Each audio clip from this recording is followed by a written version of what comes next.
Yeah, okay. Like last time, feel free to interrupt and get things corrected as we go on.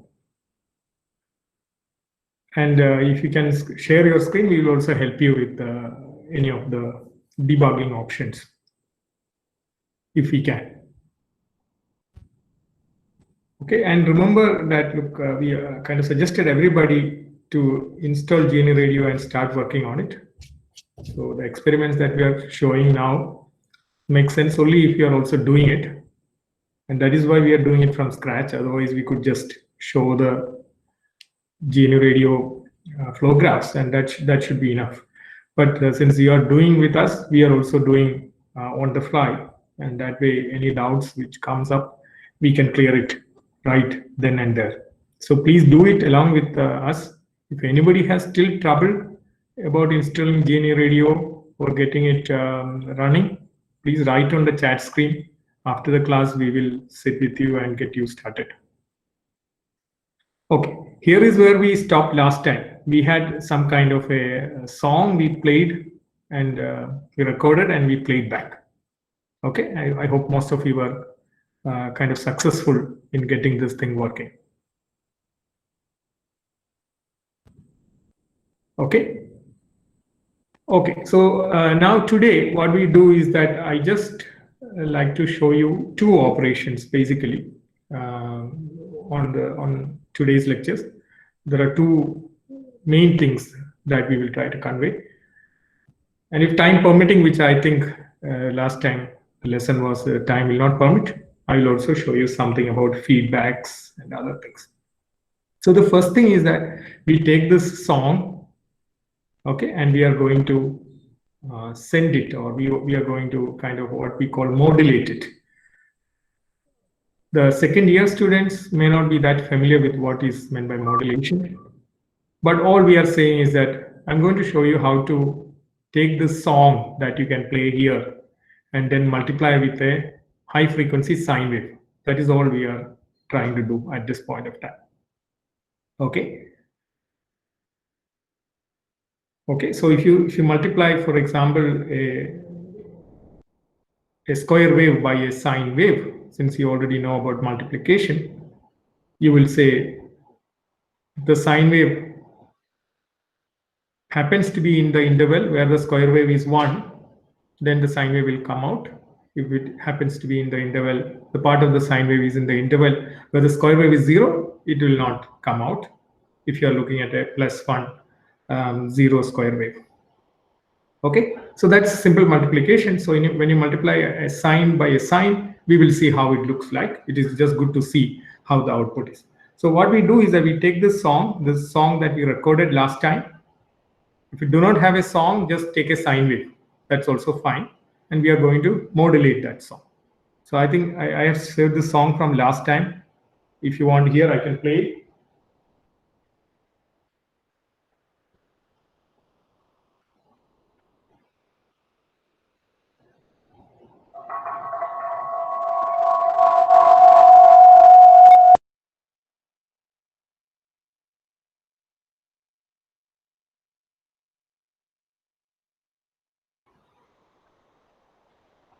Okay, so here is that song. Some of you might have heard it, or you can pick your own song or put a sine wave.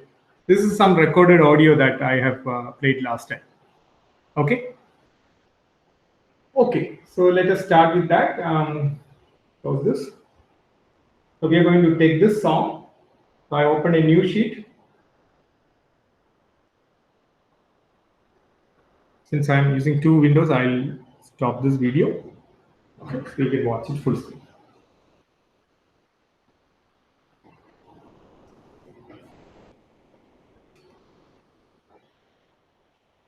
So we take that wave file source last time, and then we bring that file wherever you stored it last time. It was a wave file. Here is something I think.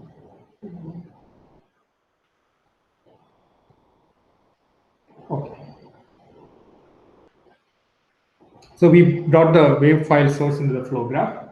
If you don't have a wave file source, simply take a signal source. Just take a signal source. Okay, and just put 1 kilohertz frequency so that you can hear the frequency. That will also work. This experiment does not matter what data you keep. This is a song we have recorded. And now what we are going to do, we are going to multiply it by a sinusoid. So multiply. This is multiply block, which does signal multiplication. Okay. So we are going to deal with real numbers, float values. So we put the orange color here and we bring a signal source.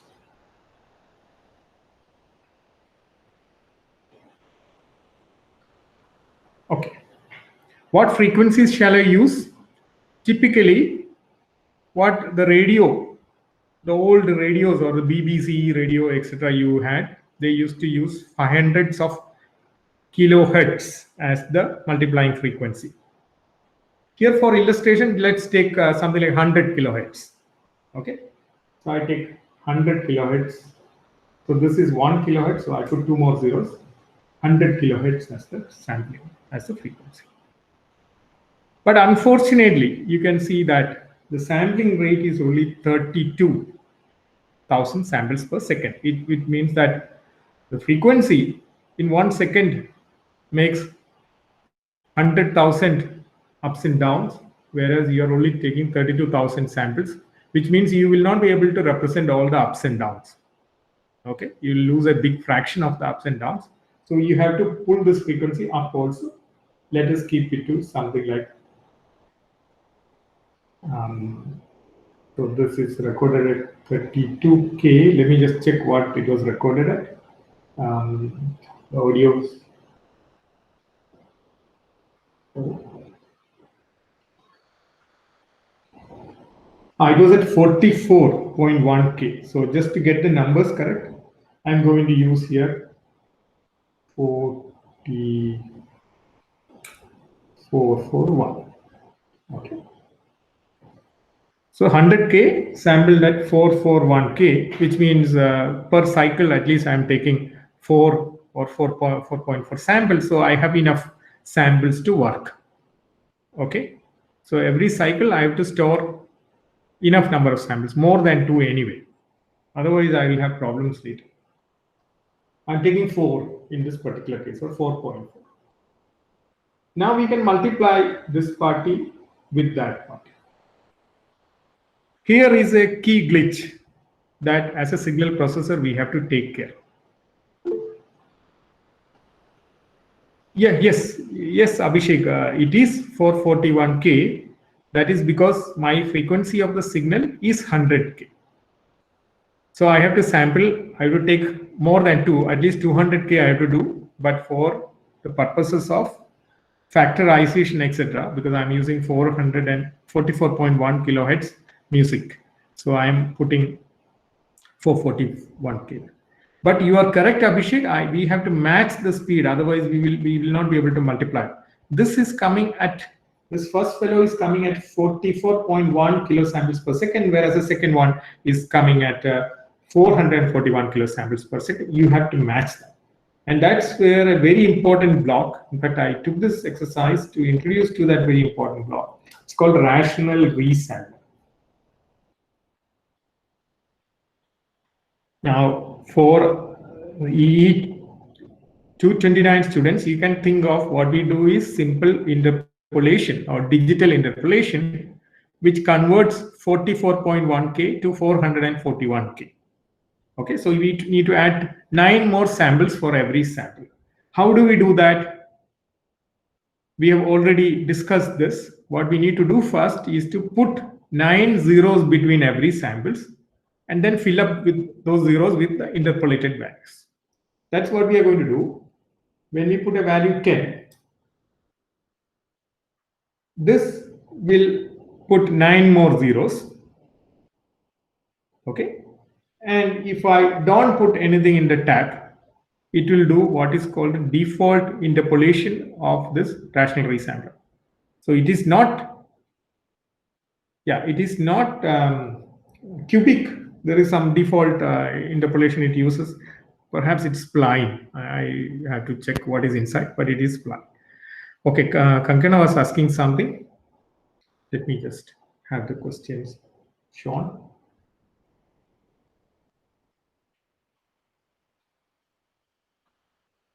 Okay, why rational resampler? Kankana, we can also use any kind of interpolation block. For example, here is something, another one I can show you. Interpolating, just search for interpolating, you will see that there is an interpolating FIR filter also. It will do a same job as the rational resampler.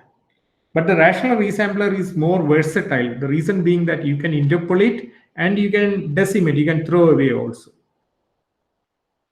Right? So for example, you can add 5 samples and throw away 3 samples.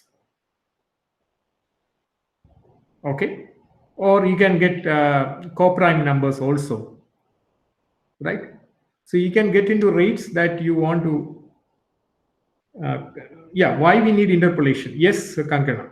What is happening is that, look, in all multiplication problems or whenever you deal with signals, always remember that the sinusoids cycles have to be preserved in our digital domain.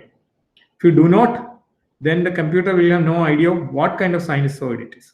So we have to always do, the theory will be explained as we go on. We have to always do at least 2 times, or not at least, actually more than 2 times the frequency of the sinusoid.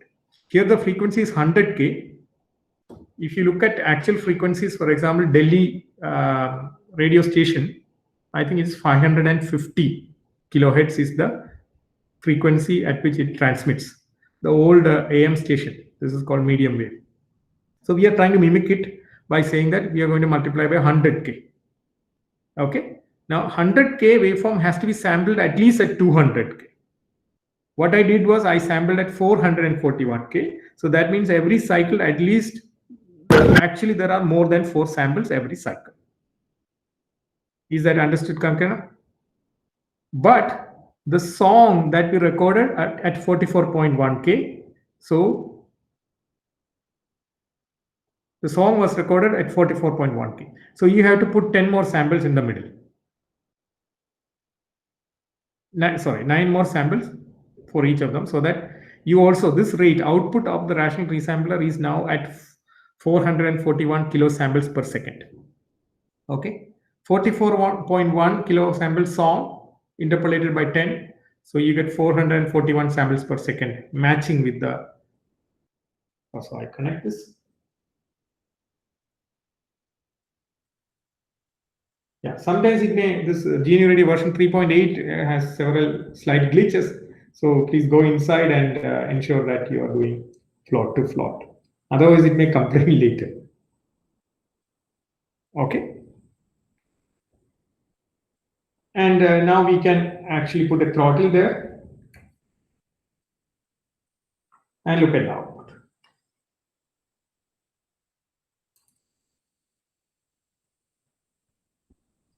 What's the output is GUI sync.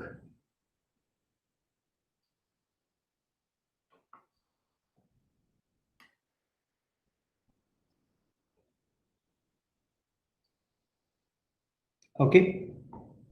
Before you run, many times it will be good to ensure that this data types are correct, because the new color codes of 3.8 version sometimes does not show the color, etc. So some glitches are there, particularly in the Windows version. So if there is trouble, please ensure that even if the color matches, go inside and check once.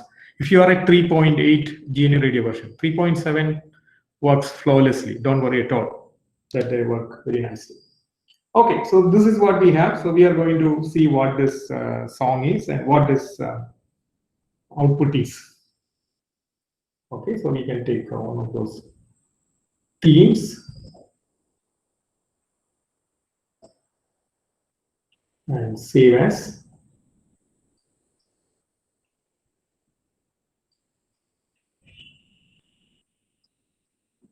Let's put AM radio.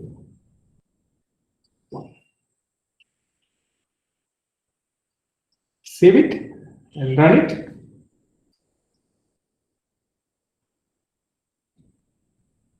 Yeah, so you see that timesync is complaining here. So this, you may not see this. I'm using 3.8 on Windows, so several such problems I had to navigate. No problem, we will go inside.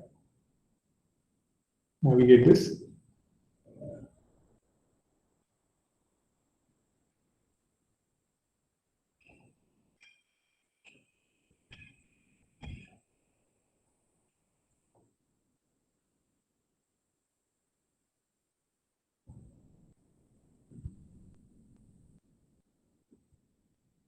Let me put a mouse so that I can.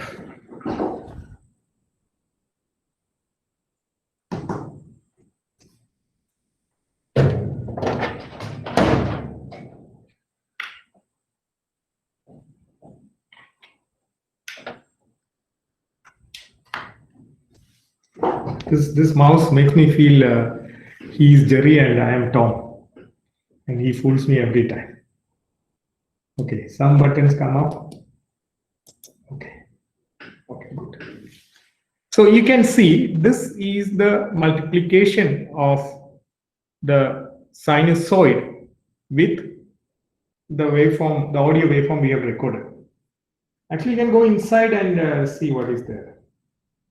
Inside is actually the sinusoid. This is a 100 kilohertz sinusoid. Because I only sampled 4 times, it is showing a little jerky, but it is the sinusoid that we had. Okay, I can make it smoother if you want by pumping this sampling rate up by a little more. Okay, so that I get more frequencies here. Right? For example, just to show you that if I pump it up by 10, no, 10 is too much. So I pump it up by, I'll pump it here. 441.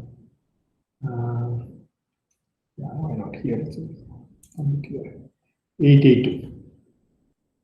Just to show you that, so that then I can interpolate this by double the amount.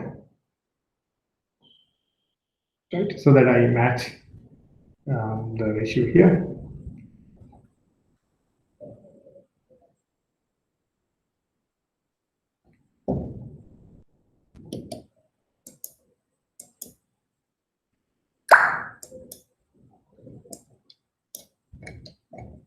Yeah, so I should run it again.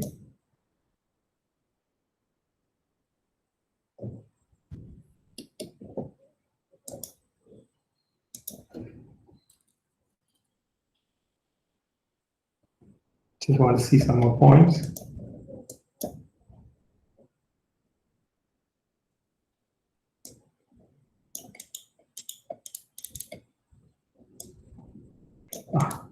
This is what I said, the mouse plays real cat and mouse with me. Okay, here. Now you can see what you see is actually nice sinusoids coming there because we have given more samples. Okay, so samples are more for the visual appeal. Once you take it more than twice the number of twice the number of cycles in the highest frequency that you're using. More the samples, it will give you more aesthetically pleasing pictures. Okay, so that is it. Otherwise, the more the number of samples is not really going to. As far as you take more than double, that's good enough. Okay, so this is something like you can see. So let's go back and put the number back, 441, because that is nice for our song. 441. This one is 10.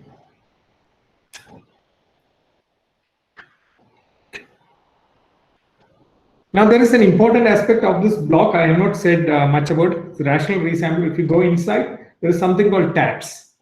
We left it empty. I think the documentation suggests what. No, yeah, I think there is some place the details are available at GNA Radio website. So if you put it 0, it takes a default interpolation, and that is why you are seeing the correct smooth song, and that is good enough for most purposes. But if you want to use particular filters, then you have to write that filter tabs here. For example, if you write here 1111, then every sample will be replaced by 4 times that sample. Okay. So you can write whatever filter. It is like convolution with an impulse at time 0, time 1, time 2, and time 3. So you will get 4 copies of your original signal superposed. Okay. So that is all. So, but we are not going to use it now. We will use it some other time. No, don't put anything here. So it is the default behavior. Okay. Now, just so that you understand where this picture is coming, I also add one more input, and I superpose this song. Let me superpose this on top of this, so you can see what is.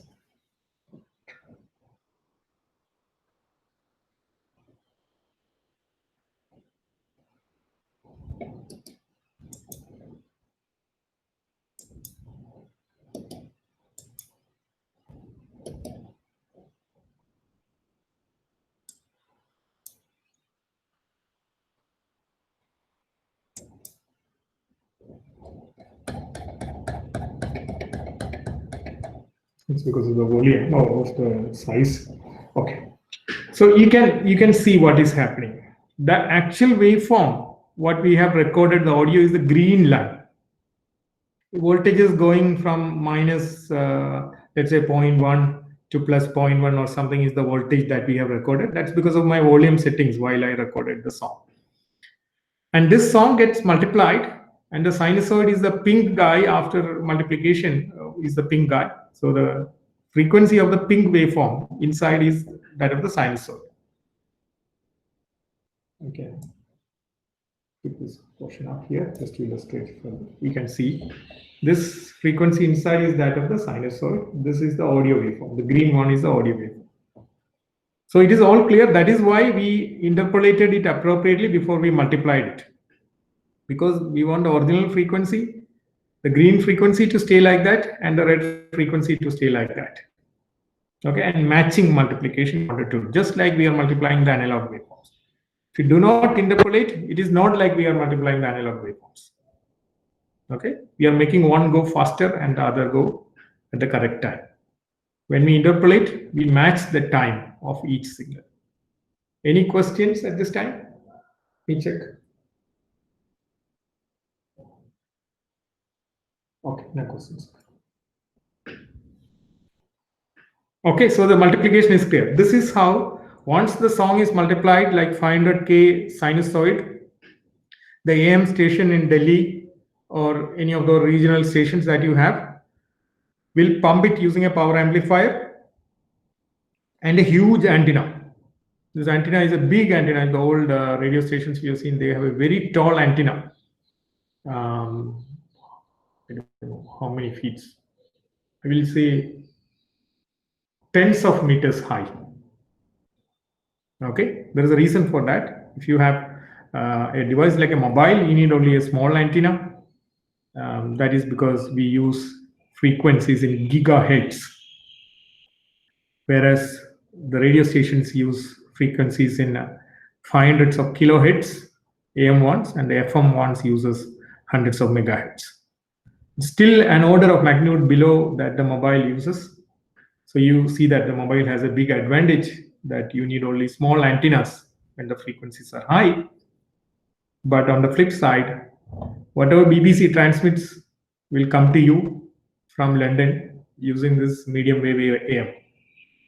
Whereas whatever your mobile, it will not go out of the sector that you are using it. So that is a disadvantage. If you have infrastructure and if you have frequencies available to you, and you don't have big bandwidth requirement, but you just want to send a song to the people, etc., go for low frequencies. Infrastructure establishment you have to do, and then once you have established, you can get a very, very long distance. Okay, it's all clear. So let's now go. If there are any questions, please ask. Otherwise, I'm going to go how to show that old times, how people got the song back from this particular kind of green waveform. Sorry, the red waveform. The pink waveform is what is available to a user. he has to figure out the green waveform from the pink waveform. Okay. Anybody who wants to suggest how do you get it back? I only give you the pink waveform, but you have to tell me the green envelope.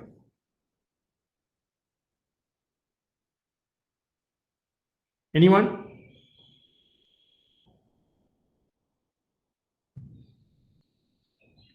At least say the question is clear or question is unclear.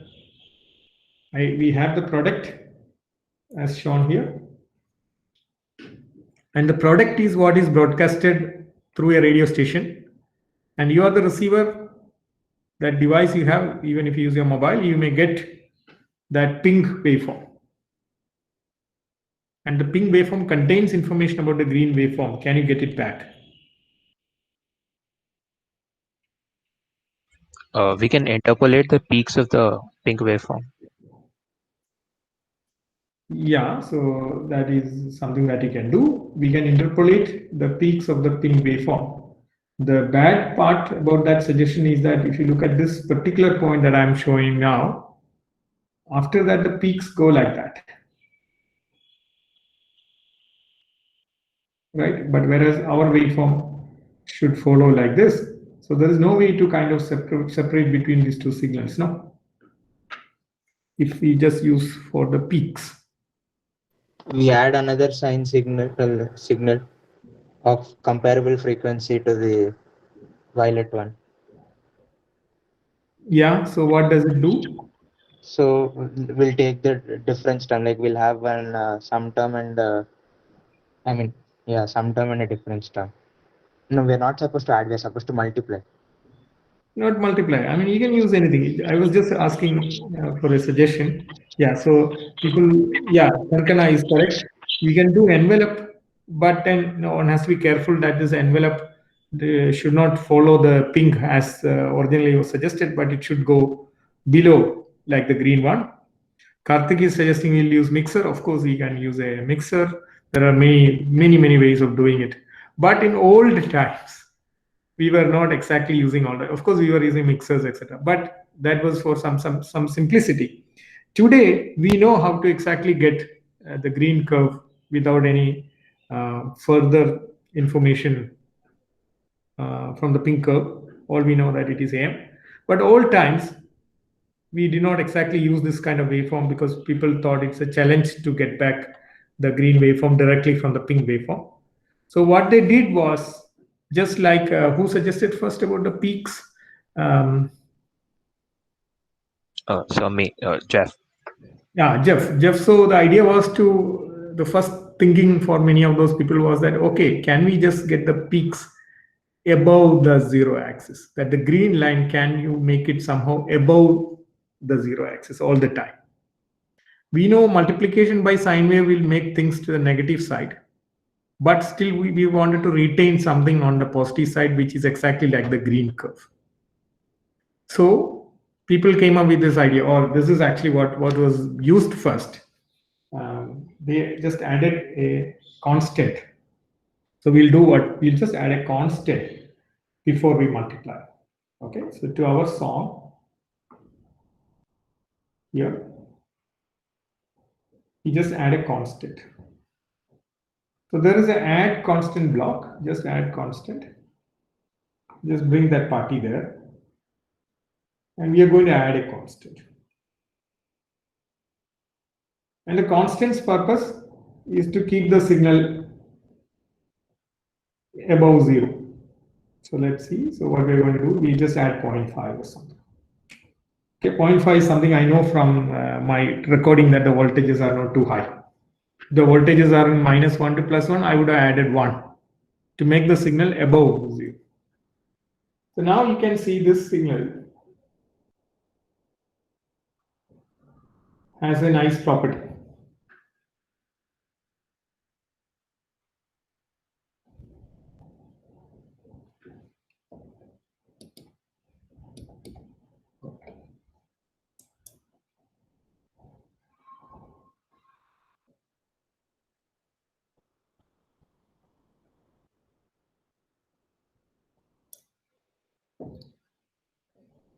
Okay, so you can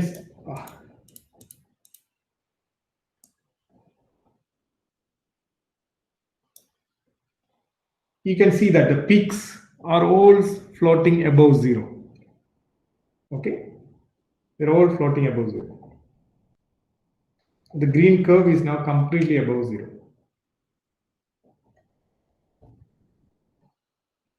I can put a few more points here just to show you.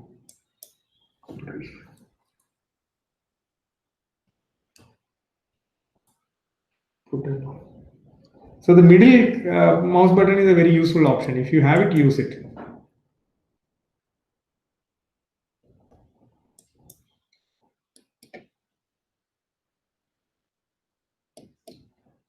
You can now see what is happening is that these portions are all okay. Yeah, don't worry about my mouse.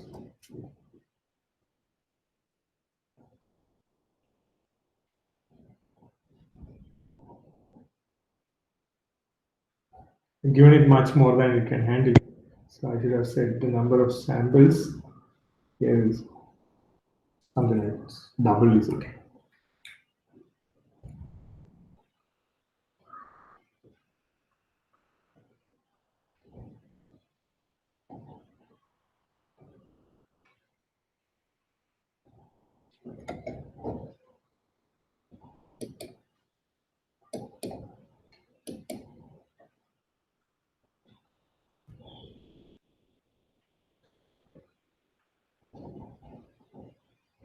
Okay, I hope you all see what is happening now. The song is staying much above zero. Okay.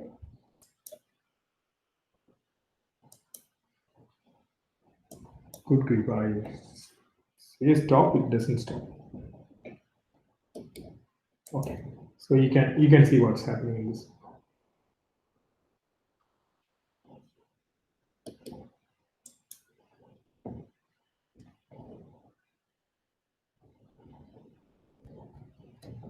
Okay, so this is the kind of portions that I like you to see, but unfortunately this fellow mouse does not help me anyway. Okay, so I got it.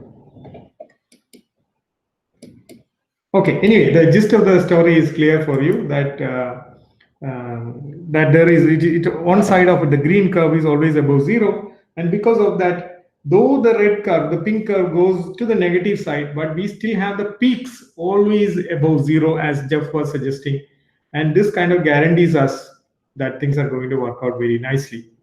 Okay, in fact, since the signal is too small, I could actually add much lower value here. Add constant can be something like minus 0.1. This will also nearly do the job. Occasional ups and downs is all we have.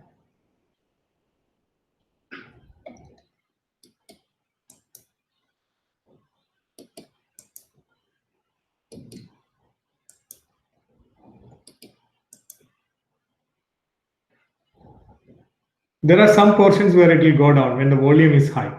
That is the place I wanted to show, but somehow it seems difficult to catch where this is. And it comes, yeah. Okay, here I got it. Good. So you can see that at some portions I lose that. So the green curve comes below. And that is not nice because now if I go the peak, again, this portions will be clipped off. So we will lose this portions if you try to catch it. So we have to increase the amplitude by some more. We'll make it 0.2. And now I think we will mostly stay safe.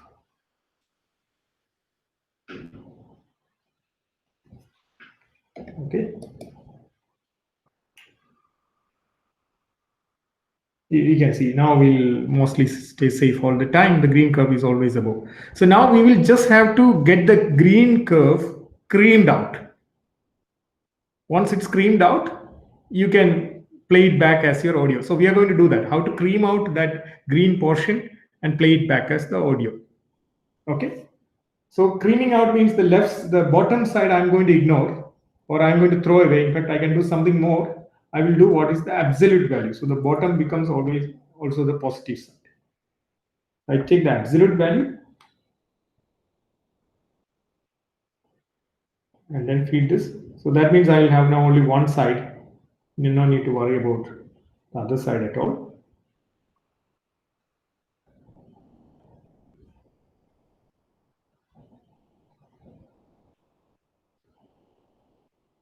You can see it's only one side of the, some glitches are coming, but that's only zero, only till 0. Okay, so the absolute value will give you only one side of the cream effect that we have to just cream the green portion. Now this is why we use this additional DC value, though it wastes a lot of power, but it is a simple detector. We just get this absolute value, and then to get the top portion, what we do is that we remove all that pink portion. Pink portion actually is at a very high frequency. So what we do is called a low pass filter. This is a tuner. If your radio tuner is typically a band pass filter, it just passes that band. Similarly here, we will only pass the green cream portion of it. We will, the fast variations, it will ignore. So it is a simple RC circuit. R in series followed by a C shunted to the ground, and the output is measured across the capacitor. That's all we are doing. Okay, so high frequencies are shunted to the ground. Okay, so they don't produce anything, just going out. Okay, so with that, we say how much we want. This was a song, so we say some 1000 or 2000 hertz we want to hear, and something more, you can forget the rest. So we just take this, connect this. So this will give you a very high positive value after ignoring. It gives you the cream. But to play it back, you have to again convert it back to plus and minus. Oh God. So I will just throw away the DC.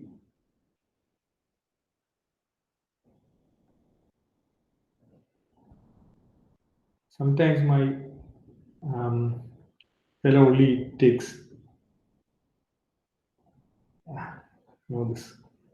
I'm looking for a block DC blocker. This is a problem with my computer. That's okay. So let me just find this. KER.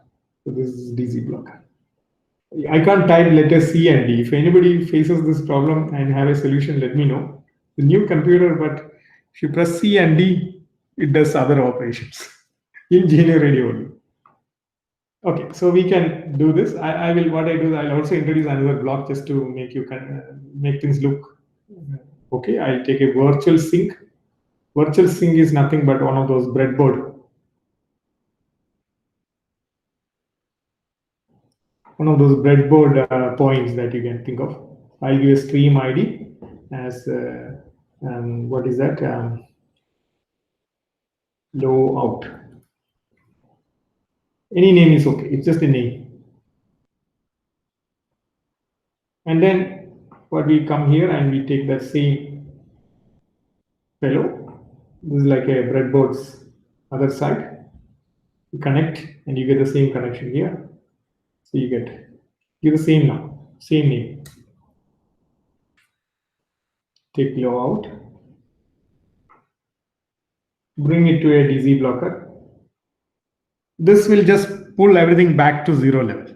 Okay, the bias term will be taken off. That's all. Some length, it's okay. Now you can play to an audio sync.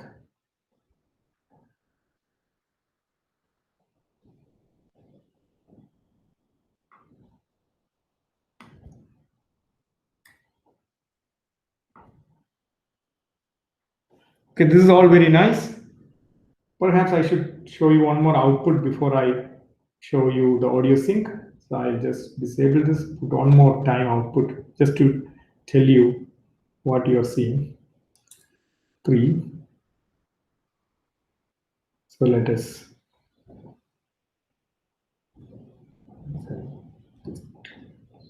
Okay. So this will give you the envelope alone. So it will be same as the, or similar to the green signal.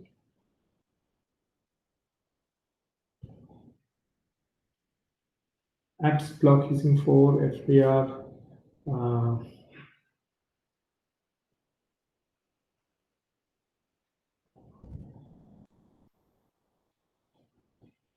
I don't know. This new fellow complains quite a lot like this.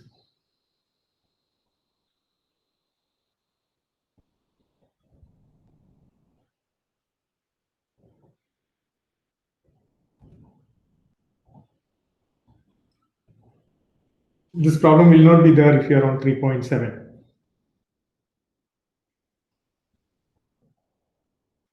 Okay, so the green is the one I should be getting, but I'm getting some bizarre waveform, which is the red one. So let's kill this second guy, put the first guy. But you can see it is there, just that the voltage is not high enough. That's it. So we can just put a slightly bigger voltage here.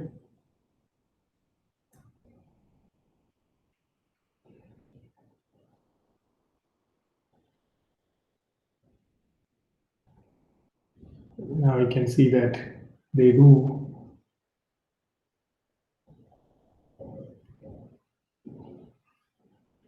So the red one also is playing something. You can see, right? But it is not in the correct phase. That's okay. We'll work about it. We'll lock the DC and forget this. Know what this is. Can I connect the DC blocker? DC blocker simply takes off the DC. You have seen the green was level shifted to come back to the 0 level. That is what is happening. Can I connect them directly?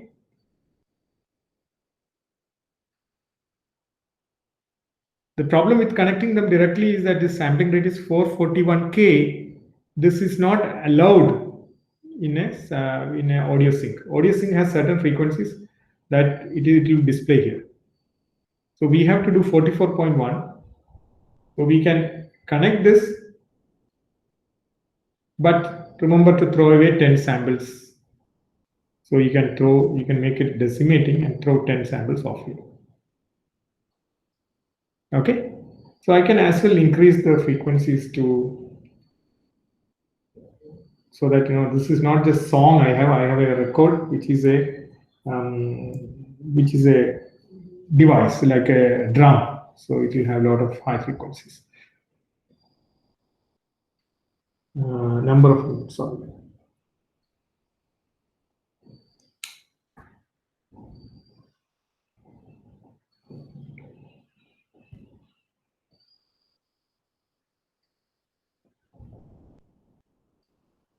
Okay, so am I playing the song? I have to play the song and show you. I'll show. Before that, let me just disable this throttling because I have an audio device now. So then this audio sync is here, so I will increase the volume and show you.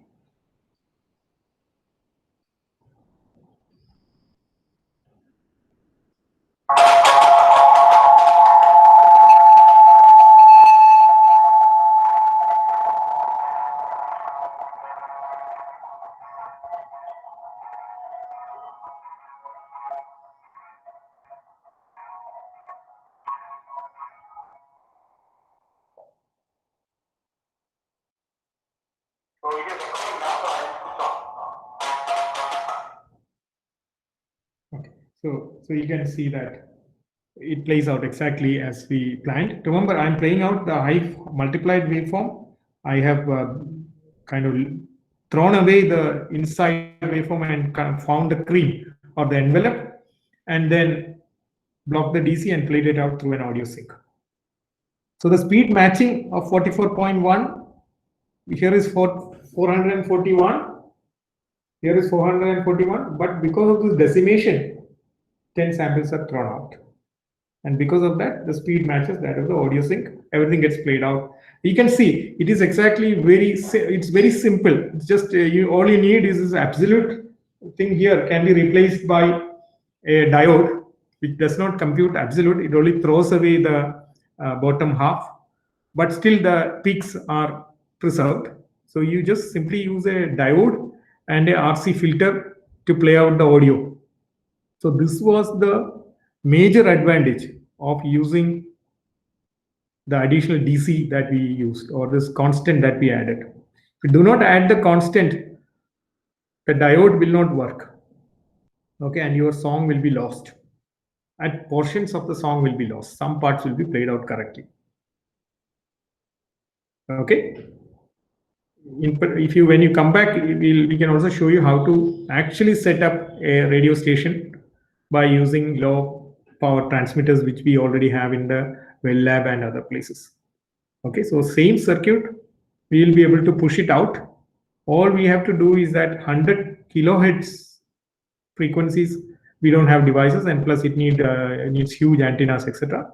So we may push the frequency up, like for example 40 megahertz. If you allow, we can set up the same circuit, transmit something that everybody can listen. And people who did 113 in the first year undergraduate, they will realize that, yeah, we have shown you a very similar experiment. In fact, this was the experiment, very close to the experiment that you did that time. Though some of you did not know what these blocks are, etc. Okay, any questions? So we are going to, so the first session that I want, or an example that I wanted to show on how to do AM transmission and reception, that is over. We can see the waveforms. Please try this experiments and figure out. You can think like here Karthik and others were suggesting about using mixers and more complicated devices. Yes, you can use, but they also have its own baggage.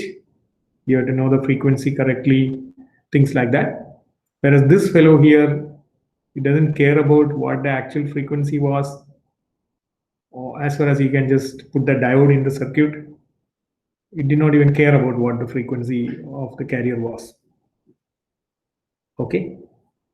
In the sense that you should be able to get that signal at your receiver, that is it.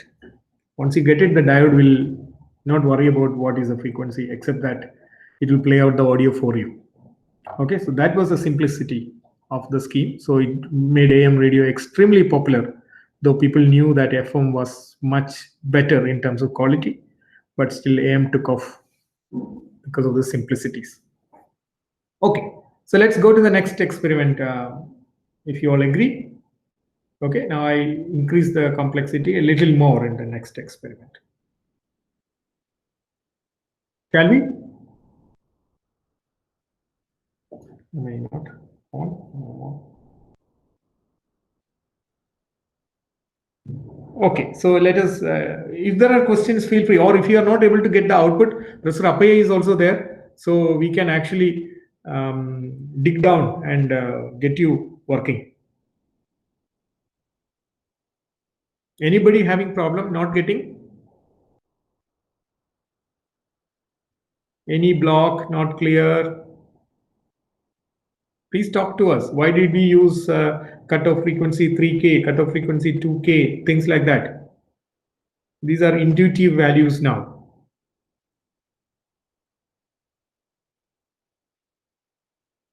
Those who did not have song, just replace the wave file source by a sinusoid of 1 kilohertz. It should work out. Right? 1 kilohertz sampled at 44.1 kilosamples per second will give you a sinusoidal source suitable for this experiment. You don't have to use the recorded song. Okay, since there is no response, let's, yeah, actually I should move only when there is positive response, but yeah, Karthik here has said yes. Okay, no, let's go then. Let's go to the next experiment. So the next experiment I'm going to show you is something about playing with audios or mixing audios, etc. So we are still playing with audios. That is because that's a thing that you can record and make things out of. But let me just show you what we are trying to achieve, and then we will do that separately. What is this?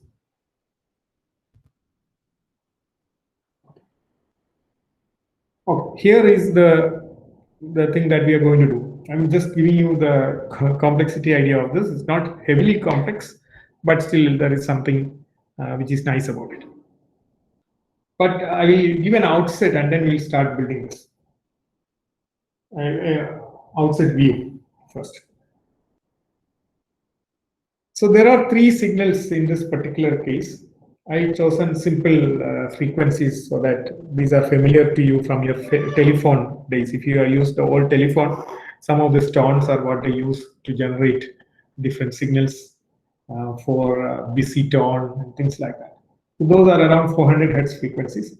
So there is a first sinusoidal source, real valued at 400 hertz, another at 420 hertz, and third at 450 hertz. Okay. So I call the low frequency. This is the low frequency. This party is the medium frequency. We'll call it the MIDI frequency, and these are the treble. So this is a bass, medium, and treble. You can think of that, but this is not correct because bass is much more lower frequencies and treble is much more higher frequencies. But now I'm just calling because relatively 400, 420, 450. 400 is the low, least. 420 is the medium, and 450 is the treble for us now for this experiment. And I'm going to mix the signals up. Okay, in particular, what I'm going to do is I'm going to mix it by a random matrix, right? So that you also start doing what is random and things like that. And then I also tell you how to unmix the signals and play it back. Okay, that's the agenda. Is it all fine? So that's the agenda, and we will see several other blocks on our way. Okay, so we are going to start a new one. I'll occasionally feed back to the old one, but we can do it without that also. So we have three sources now. We are going to mix them. Okay, so the first source.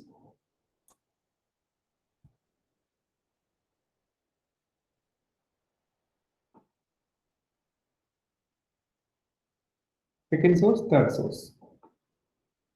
Okay, for convenience, I've taken this to be sinusoids, but later I can even show you that I'll replace this by the recorded waveform that we have generated.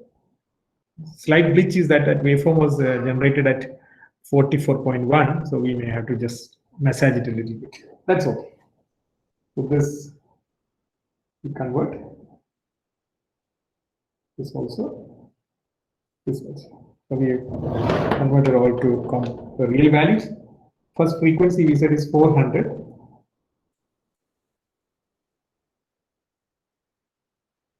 Second is 420. You'll see that some of them are actually the ones that these telephone people use. And 440 or 450. 450 because I just wanted to show a little difference. That's it. 440 is what are telephones for some of those signals.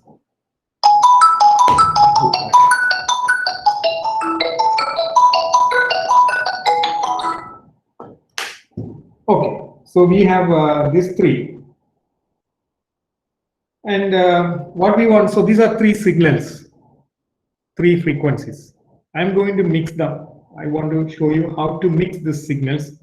Signal mixing can be achieved by what is called matrix multiplication. We multiply by matrices. So there is a matrix multiplication block here. Multiply by matrix. Okay.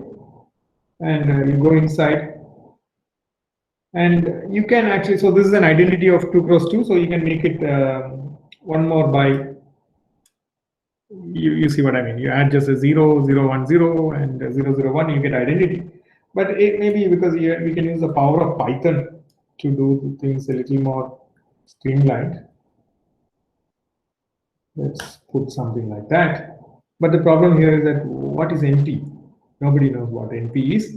NP, so this will not recognize that. You can see that matrix multiplication, we wanted 3 cross 3. But unfortunately, it is giving us 1 cross 1 because it failed to recognize our command. So to recognize it, you can import Python. So type the import block Just right here import numpy as np. Now np will be will be kind of, you can see that automatically this 3 legs came up for the matrix multiplication. Go inside, you will see that that is exactly what 100010001. You see that you can bring all your Python knowledge directly into GNRadio and do things pretty much like the MATLAB way, and so which is powerful, and you can visualize also. Okay, so I can just click 1 here, click 2, click.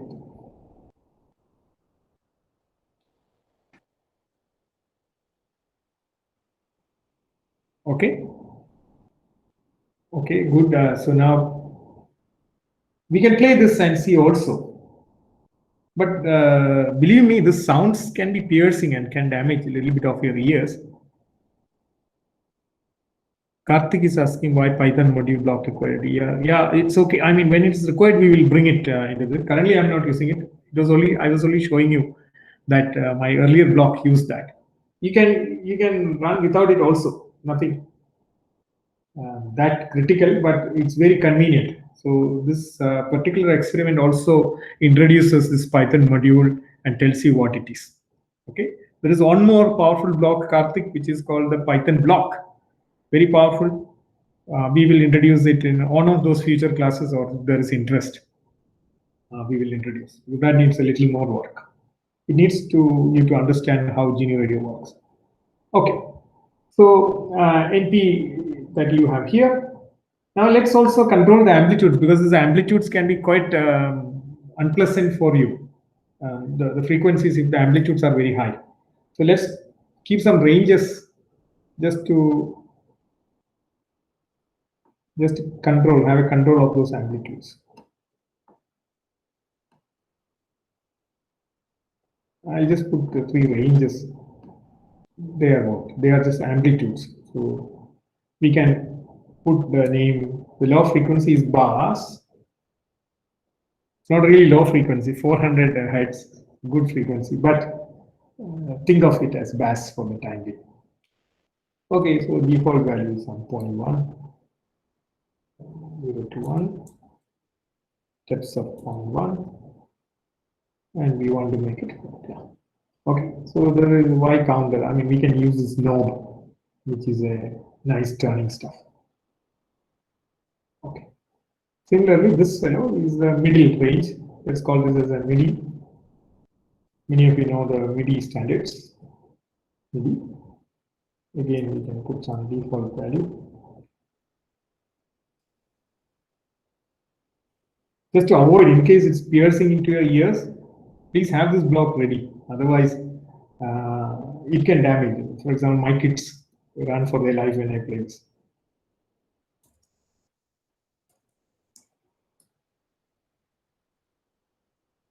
Let's put a knob. So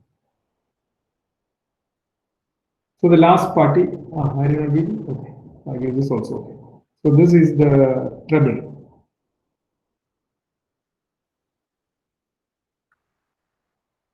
Treble again 0.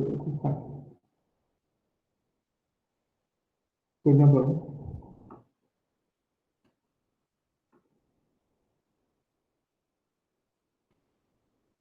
Okay, all set now. We have all the values here.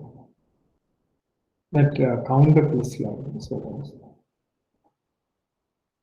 we get 3 knobs. So what we do, we go put in the amplitudes. Let's change to bars.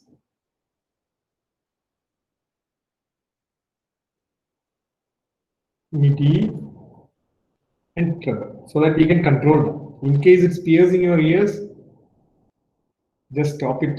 Press this knob and stop it. Okay. All parents and others can also be get irritated by the sound. Okay. Okay, now what we do, we have multiplied this. Of course, this matrix multiplication is identity, so I'm not really doing anything. I'm just playing out this song. So one thing is what we can do, we'll bring an audio pink.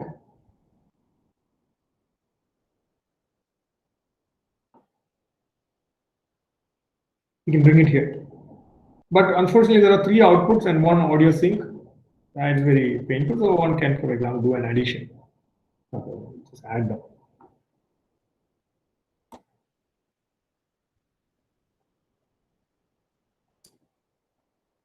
Yeah, several things can be done, but let's start with addition.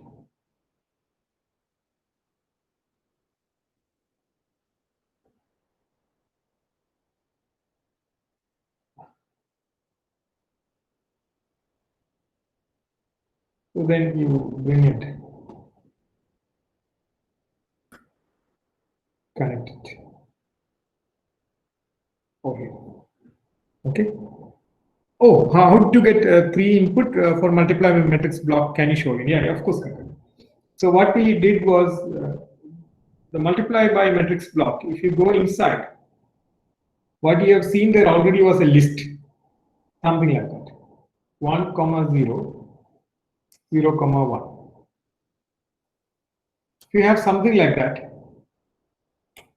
then it will show a 2 cross 2 matrix asset output, because that's a matrix. It's identity. 1, 0 is the first row, 0, 1 is the second row.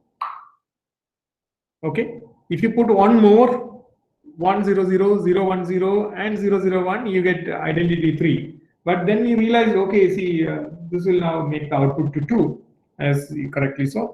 Now, but we want 3 inputs and 3 output. So we just go inside. Instead of doing all this hierarchy, we'll just go np dot identity 3. That will give us directly the identity matrix. Okay. But remember, when you redefine, your connections will be lost. So you have to connect. Is it okay, Kankana, now? Put the matrix inside the matrix block. Because of Python, you can generate a lot of things very easily and put it there. Otherwise, you may have to sit down and type the list. That can be very painful when you have a 10 cross 10 matrix. Okay, easily we can make mistakes, etc. But with Python and this module that I'm going to tell, it becomes a keeps all that you have generated in your code, you can draw directly into the flow graph. Okay, so that is it. So what will be here? So please close your ears because this is can be piercing. Fortunately, I have my voltages I have put at 0.3, 0.2, 0.1. So it is fortunately not too high, but still I've switched off my volume. Okay. Some sounds can be very irritating. Huh? So then let's copy, save. Cancel and save file.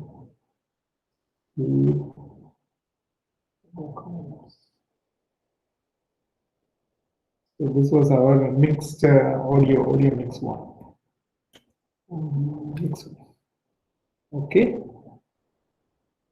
So we're going to run this now. So you get these 3 knobs, which will give you the right where you.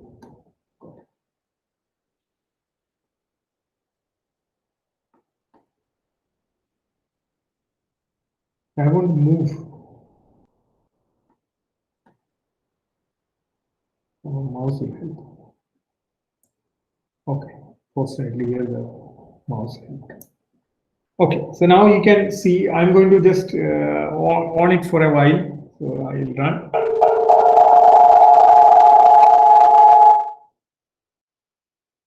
Right, you can see what is happening. Okay.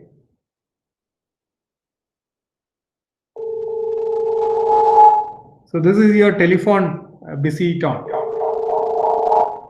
But because of the feedback, it picks up a lot more sound. Yeah, but otherwise you have heard that this is indeed the feedback. So, okay. All right.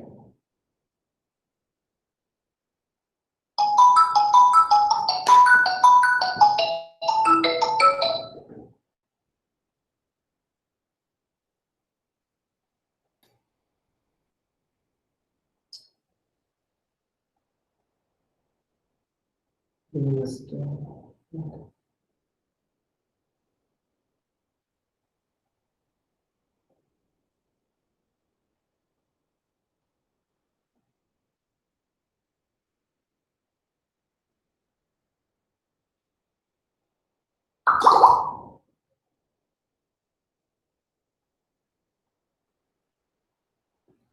Okay, so you see that. Okay, I can again play this and okay,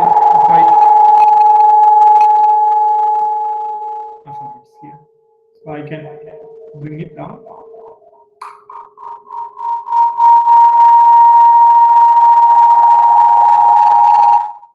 And that extra what is that? This engines of a train engine sound is the feedback. We'll work out a scheme to avoid that. Because it's too close to these machines are too close for the feedback loop. Yeah, but we'll come up with some mechanism to avoid this. Sir,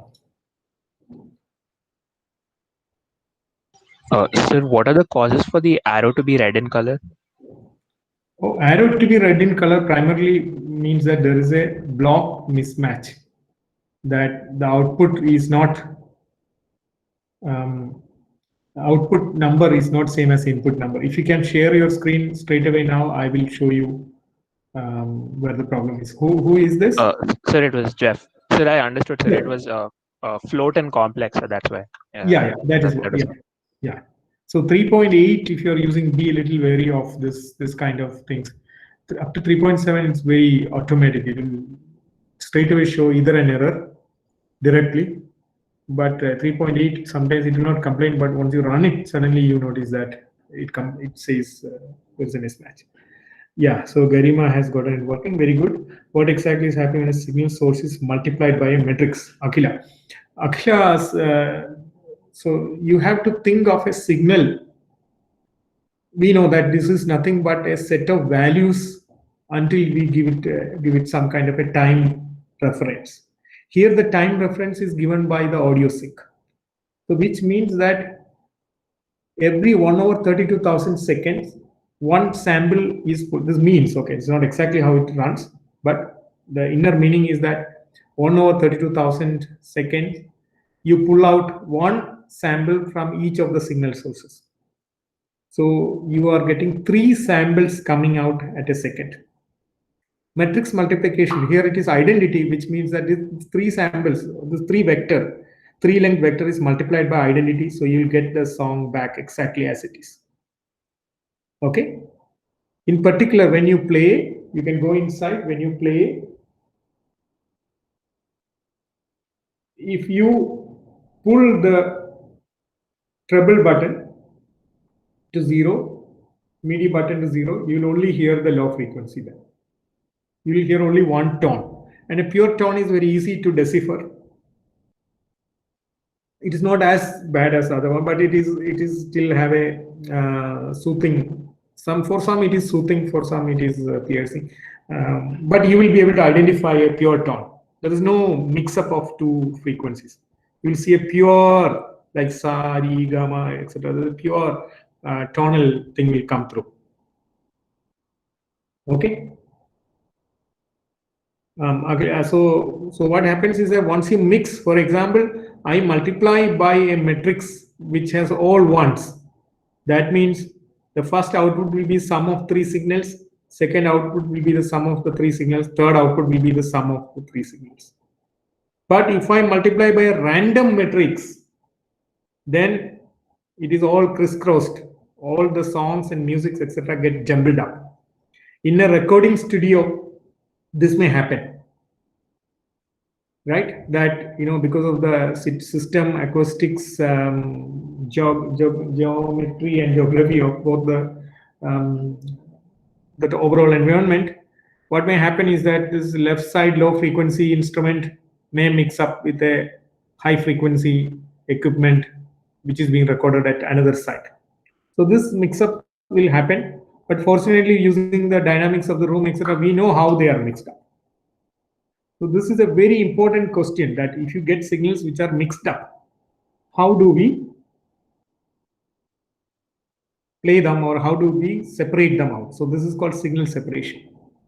So now that you have done it, let me also show you, because why are you listening to this addition of the signals and then using the knobs to control it? We can actually have a block called chooser, which can choose the block for you. So I can call this chooser, a very nice block. a convenient block. It's not that it's a must for our application, but one can. I just choose it. So you can think of this as a disc jockey or somebody. So this is our jockey. And there are 0, 1, and 2. So we need 3 values. So 0 value, 1 value, and 2 value. We can give them label. Low, medium, high. Something like that. You can have radio buttons, combo boxes, that's all. Right? So this will give you a choosing button. Right? And here we can now, before adding, we'll choose.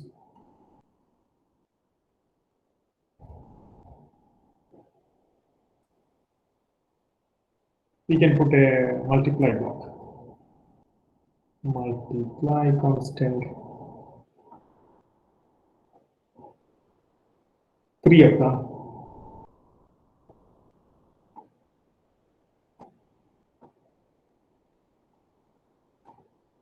Go through these arrows. Okay. Then we route all of them. By the way, you can cut copy blocks also. You don't have to go back to the your workshop every time and get this out. Cut copy also works. And then we put it back.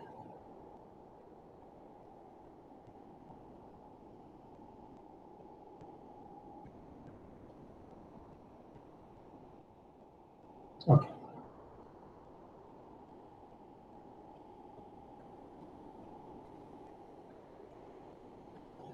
So inside the constant, we put the constant as, what is it, jockey is equal to, what is that, low. It is not evaluating. So I should see what I have done here. Yeah, it is not low, 0. The value is important. So there is this fellow. Value is important. Till 0. Okay, so it computes. Then here also we put jockey is equal to.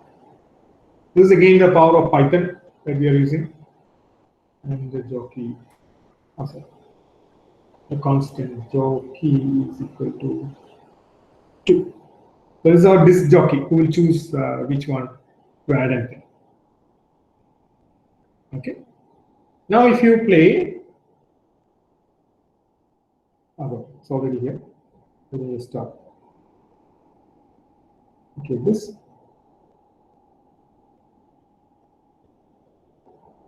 So it will also tell, in addition to the control, it will also tell what is the one. Is the low one, medium one, high one, you can choose. Okay, in the end we will see, we'll choose to see that only what we want is being played out. Okay. All fine. So this, if I choose low, it will play the first one. So low perhaps was not the right one to use. We can say channel 1. Channel 1. Because these are all mixed up. We don't know which one is low, which one is. Doesn't matter, just a name. Okay. So don't worry about whatever name. So when I choose 1, it will play the first output, second output, third output. Okay, now we are going to make things complicated. So far, it was just about choosing one of the songs and playing. You can actually put 3 different Hindi songs or English songs and then choose and play. It is like a collection list that you can generate, and you can choose the knob of which one to play by simply pressing channel 1, channel 2, and channel 1. So one of them that will play out. By the way, you can reorient this and arrange this in many ways. Those are mostly cosmetic. I'm not getting to there, but you can arrange all that. Okay, channel 2 means the second output, what that comes out through this in 1 will be played. Channel 3 means what is coming through the in 2 will be played at the output of the audio. Okay, so far no problem. If you play, you will see something nice. or something piercing.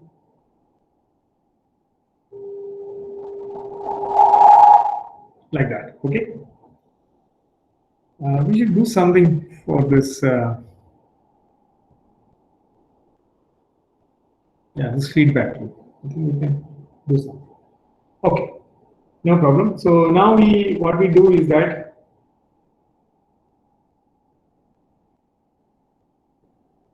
particularly we want to disassociate the volume of what is this Google Meet and the volume of the computer. You could somehow disassociate these two, then we can get it working. I can make you hear the correct song. But unfortunately, the volume button of the computer is connected to the volume button of Google Meet, and that's where the problem of this feedback coming. But it's a good signal processing example. How do you control this? How do you get out of it? Jeff, what is Qt and WX? Okay, so these are two versions of graphical interfaces available with Python. So these are like, I don't know what the name, because Rapaya can say this is like add-on. One is WX Python, and this Qt is a separate PyQt or something, is a separate package. So these are GUI development packages that you can use. Originally, most of the things work with WX Python because it had some nice interfaces, etc. But Qt has now become the de facto standard, and it is, from my experience, it is much more powerful and useful, and there is much more fine-grained control if you use Qt. That is why I stick to Qt, and GNU Radio also has made, the developers also has made a practice of sticking to Qt instead of WX. Gives you much more finer controls. You can click on the display window and then choose options. A lot of nice things about Qt. Okay, just a display package, GUI. Okay, so now we are going to complicate. Now we have all the things here, and we are going to complicate. We are going to give much more complex matrices. In particular, I want to give a random matrix. Okay, so random matrix. So when you have to do random matrix and then you have to reuse that matrix, for example, later you may want to invert that matrix and then get your signals back. In such situations, what you use is something called Python module. This is like a module which stores all your Python code to you. So you can just go here and take a Python module and bring here it is already. So bring that module here. This is like a chest or a drawer of all the tools that you need or that external things that you use in this flow graph. This is a place you can define them and keep it and ready for them.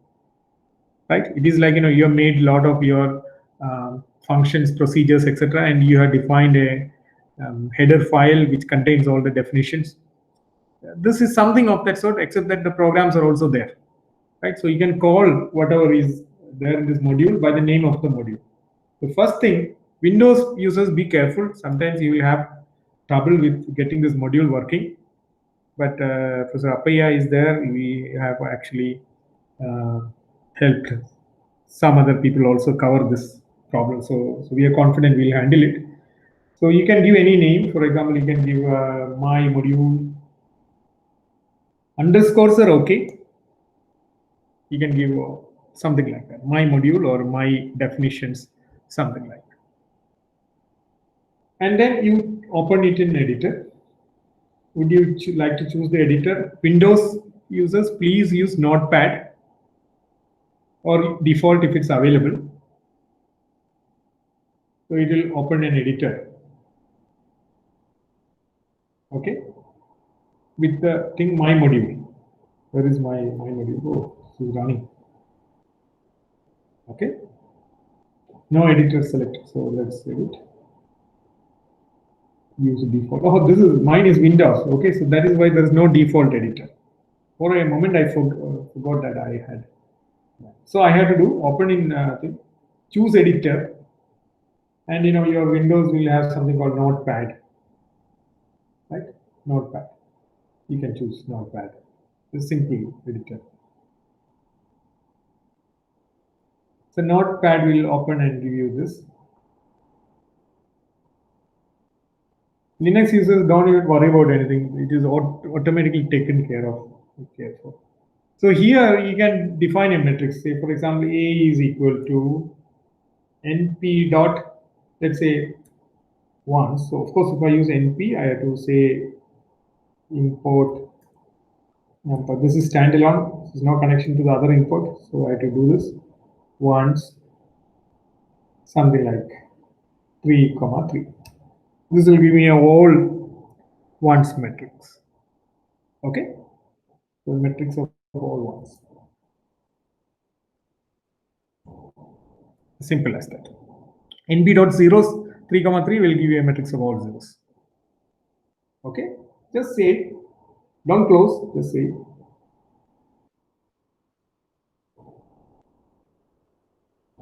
Why is not?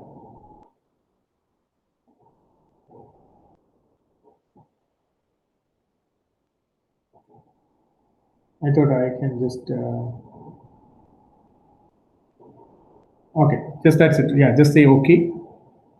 Okay, the editor is already there. I have not closed it. It's lying there. Just close this. But now the good part is that whatever you edit on the editor, it will appear here. So instead of this thing, I just go here and say, what was the name? My module dot A. And you can see that what will happen. If I was wrong, immediately this matrix will shrink to 1 cross 1. So you can quickly find out by whether the matrix shrinks or not. Okay, the matrix shrinks, then that means the matrix definition was wrong and it will not work out. So here it is correct. So it is, you can put your thing there and it's 1, 1, 1, 1, 1, 1, etc. Okay, so this means that everything will be mixed up. Whichever chooser you are picking, it will play the same thing. Because 1, 1, 1 means it mixes everything by equal proportions. Okay, which is not an interesting thing for us. So let us go for something more interesting. Particularly, let's go for this random stuff. Okay, so I forgot what the command for this. np.random.uniform is fine. Normal. I think something like that.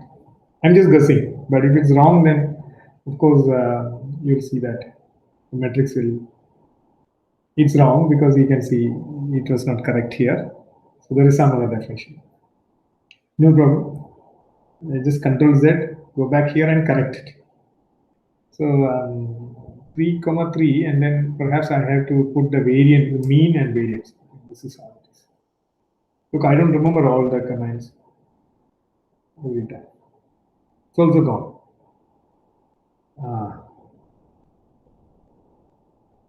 NP. I'll just. Let's start with something simpler. Let me go Control Z so that it gets me back the thing. Then I put random.random. This should give me random. Okay, good grief. That's saved because the matrix is intact. So random.random is okay. For Gaussian, I can find random.normal or something.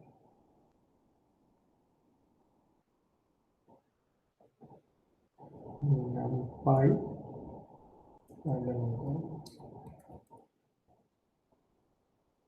This is random.normal.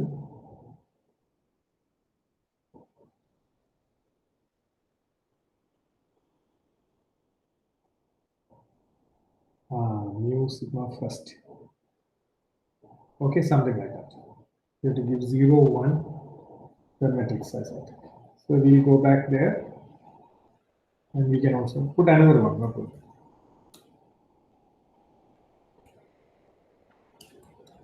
Normal. First number is the center of the. Second one is what is the thickness of this thing, and then 3, 3. No? This should do. Though I'm not sure. I have it. Okay, that is okay. So you just go get the correct Python command and put it there. So this has now defined a random matrix. You can see random values coming here. just okay this.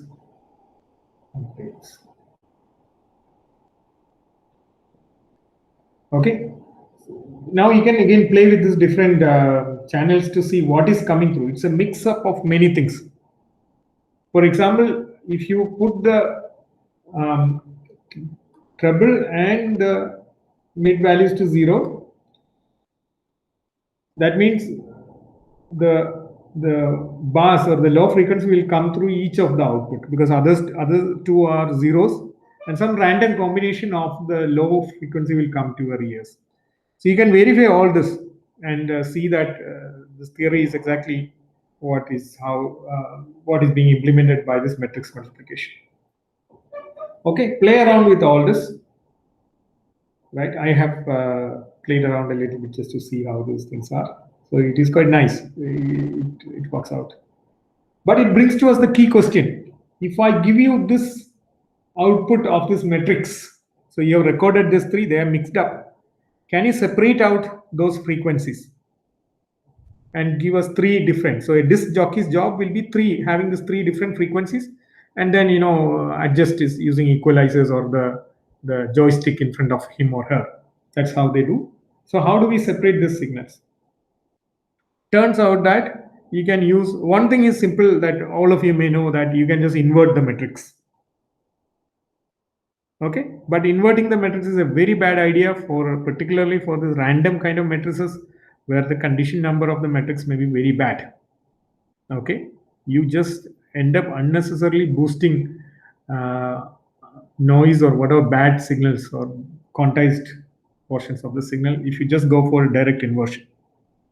Okay, if a output is too bad, then the inversion will try to get it all the way back to the original, and in that process all the numerical problems will kick in.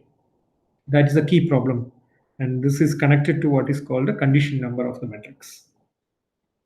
You will also be not able to do it if you have, for example, your matrix is not square. If like 3 inputs and then it has only 2 outputs, but of course then we should not ask you to separate out, but can you make some better guesses, because inversion is not an option at that place. This kind of things, estimations, etc., can be done using smarter techniques, though the level 1 signal processing that we have, both I think what I take and Professor Kumar takes, he may not cover about what is called singular value decompositions and things like that. Maybe, I don't know, maybe Professor Kumar covers.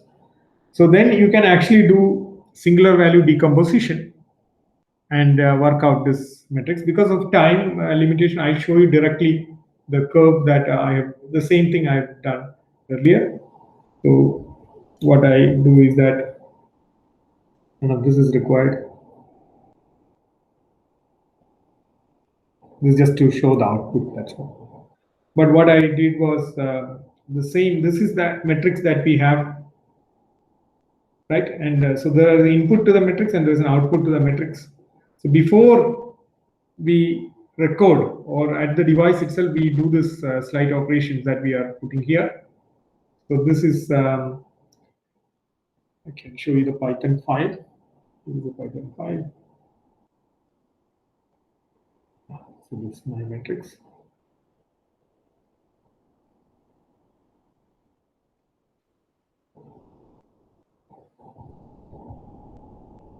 Again, that is not bad. I'm very unfamiliar with the Windows things. Here I used the. Okay, so what we did was we did this. There is a package called linear algebra package, which can actually give you the inverse of the matrix. So the first operation you can do is to multiply by the inverse, or you can do more smart operation called the singular value decomposition. And using the singular value decomposition, I generated matrices which are suitable. So if this is not same as inversion, but it kind of separates out the signals correctly for me. So I need to pre-multiply and post-multiply by 2 matrices. This will separate out the signals. It's not inversion though. And then I can play out at the output. For want of time, I am not going to the details of how these things are implemented. But this was just to tell you that, look, if you write all your code in this Python block, you can use all the definitions, like this Python modules. You write here any kind of code, functions, definitions you can write, and whatever the variable you generate, you can call it by the name of the module dot that name of the variable will be available for you in the function, for you in the flow graph. Makes it very powerful because you can bring in a lot of Python related commands directly into the flow graph. Okay, so that's the advantage of this part. Okay, now if you have any questions or if you need any of this material or anything, of course I can make it readily available to you, but this was just to tell you, look, you can do all this kind of operations, and you can learn advanced things as well in a very practical way. In fact, you will see the signal that you want to see, that 400 Hz signal. If you want to see at a terminal, you will see that, and the matrix operations are all perfect for this kind of applications. Now, since there is a little time, not much time, but maybe I'll just stop by adding this feedback part also, because that's also something very important you should keep in mind. None of these blocks or diagrams used feedback, right? Of course, I could have used feedback by taking a block. Maybe I have already written a feedback block here.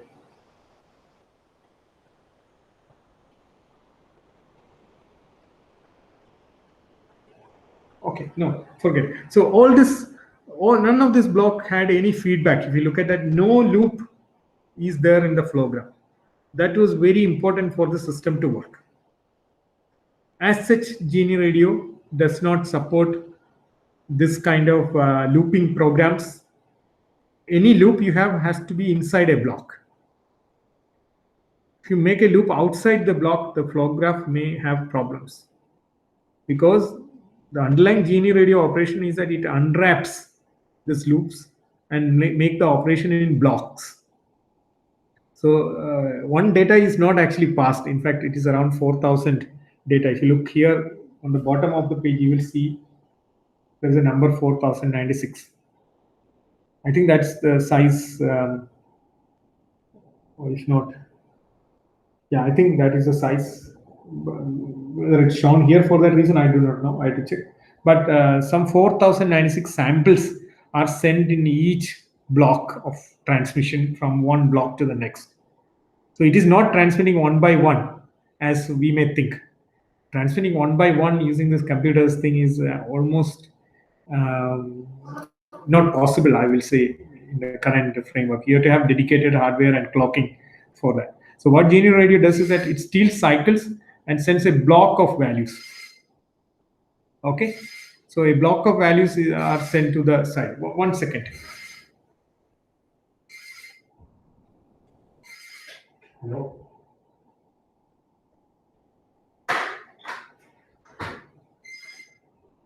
Hello.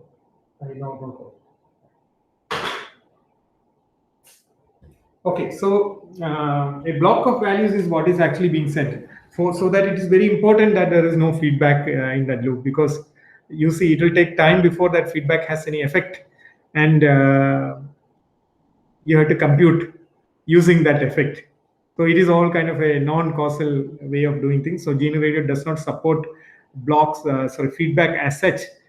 But for the new version, there is something called asynchronous feedback. That means you cannot control the time when something goes back in the loop, but eventually it will go back. So that uses this kind of packet exchange ideas.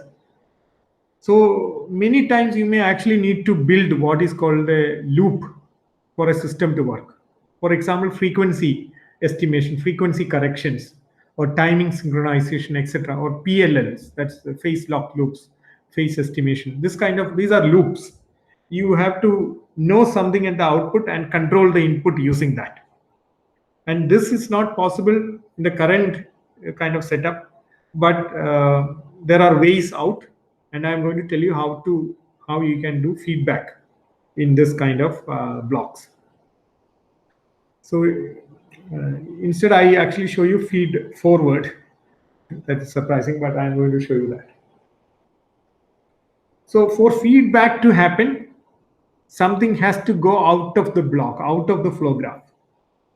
If something is within the flow graph and if you feed it back, it will create, and the flow graph will have problems. It cannot run.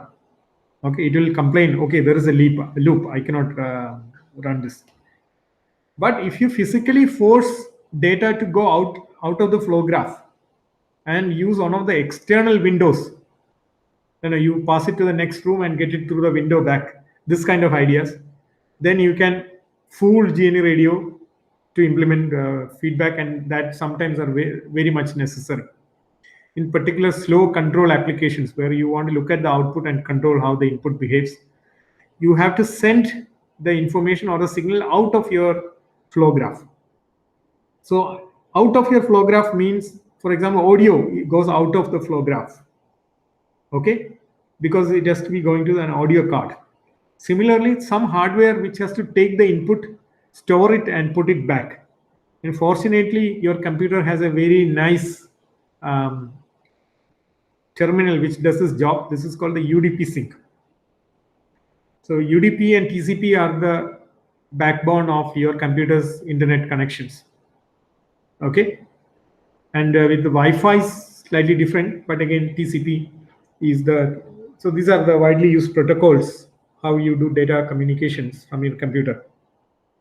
So UDP is an asynchronous protocol. You send the data, it will try to deliver to the destination. It can be a network or a computer on some other country or some other continent. That's also fine, right? But you have to specify the IP address. So what we do is that we take, for example, here is an example where something goes out of the computer and comes back. So you can use such a mechanism to do feedback also, because it has gone out of the computer and come back. Okay, out of the flow graph and come back. So you take the signal source, you get the UDP sync. That is what is shown here, UDP sync. And you give a destination IP address. So 127.0.0.1 is destined for your own network card. So it identifies your own network card. It says it's not outside. If you, for example, put 10.107.1.1 in IIT, it will come to the electrical department server, right? So each network or each machine in the network has an IP address, and there's a network address, and you can send data to some place by addressing to that IP, and the network or the Ethernet cable and others know what to do with that data. But we have to also tell which port, because one computer is not only listening to our data, it may be listening to other connections, Meet recordings, Zooms, MS Teams, or even browsing videos, Amazon Prime. So all of them are using the computer. So you can then specify a destination port. I put 1234. That is a kind of a default free for use one. Then that's 1234 is a port here. Then the same sync. Now if you put it as a source, same address, 127.0.0.1, 1234. So whatever is sent here eventually will come to this side here through the network, through the internal network card. Okay? Through the internal network card. So you can think that it has gone out of the flow graph and come through the flow graph. There is no connection except that the data is delivered from here and then pulled back from this source. So there is a buffer which stores it, and this allows you to make feedback. I have done a feed forward here. I take a frequency 1K, I send to the UDP sync. So it will go to the network card of my computer, comes back here, and then to the audio sync. And if you play, it will, you can see that it will play the sound. But if you do feedback, I did it not for feedback, but for feed forward. You can see on the left side, it's already written, too much data, dropping packet, things like that. So this one guy is reading, the other guy is writing. So there are all kind of conflicts which can happen. So for critical applications, you should not use it. And also for audio and those kind of applications, you should not use it. Because you never can predict when what you read is what you wrote is written by the other party. Okay. but this was feed forward, so it was not too much of a problem. So that is why I used in this case. So whenever you want to use feedback, use either the audio sync or the UDP sync or any hardware sync available with the Genie Radio flow graph and read it back through some other port. Okay, you can even write to a file and then read it from another block which reads the file. Sufficient delay is required. Otherwise, when you write, you may try to read and then there will be problems. Okay, so this is roughly the set of examples. These are roughly the set of examples I had just to make you familiarize with various aspects of Genie Radio. I did not cover exhaustively, but this is something using which you can start. In fact, particularly you can do that AM experiment and try to send things. Now change that to FM. You can also try frequency modulations and things like that. Okay, and you can do quite a lot more. For example, here is some. So my daughter was telling me about this Jana Gana Mana, and then I told her, "Can you just tell me the notes for that?" So this is still playing.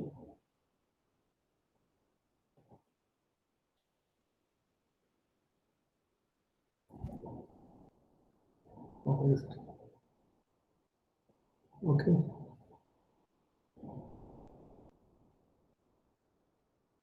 Some problem. I did not.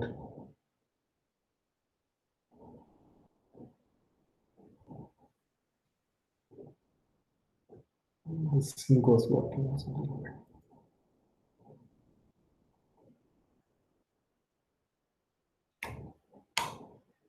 Yeah, no problem. So you can, for example, if you have Jana Gana Mana or some song like that, you can make Genie Radio play that for you, or at least the tune of the thing. See, for example, here is, okay, it's a very primitive way of doing this. I'm not saying it's a smart way of.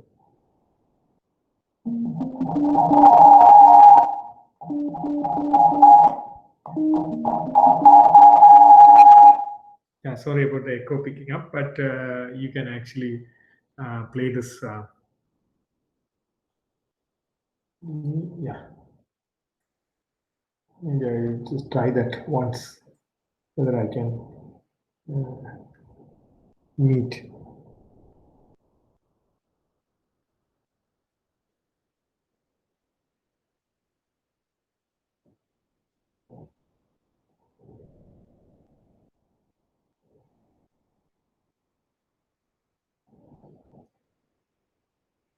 It doesn't allow me to.